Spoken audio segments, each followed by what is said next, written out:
When I was just a little girl, I would watch my mother every day as she wakes up very early in the morning to take care of the home, get me ready for school, and cook for the home at the same time. I would watch her go about her day business and come back to do the same thing. And I would always think to myself, how can a person be so strong?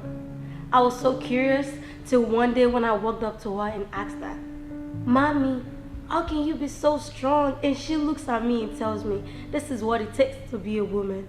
And I thought to myself, being a woman must be something really awesome. So I asked her, Mommy, when do I actually get to become a woman? When do I start becoming a girl? And she looks at me and smiles like she could see the future. Because as I grew older, that dream began to change.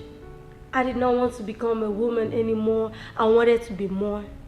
I was not satisfied by the way society described me, so I chose to be more. Society had described me by the size of my waist and the shape of my breast. And when I walked with style, I was flaunting and being flirtatious. But see, I saw my brother do the same, but that was swag, which is okay. I started to become a figure men had to be attracted to. And when they reached to touch me, it wasn't me they were reaching for. It was the things I held in my hands.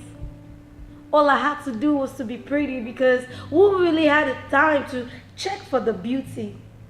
Keep your opinions to yourself, they would tell me. Men are not attracted to women who talk too much. And when you fall, get up without scars or pretend to know I'm falling, because that is the 21st century definition of a powerful woman. But if this is all it takes to be a woman, please let me be more. Let me be the total woman, the queen of all women. See, she cannot be divined by this world, but only by the word of the Lord. See, she is like Elizabeth. The world might think she is barren, but look further, she is fruitful and she is blessed because women in generations are growing through her. See, she's like Ruth, the faithful.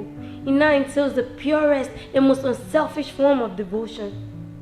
See, she's like Hannah, personifying the ideal motherhood.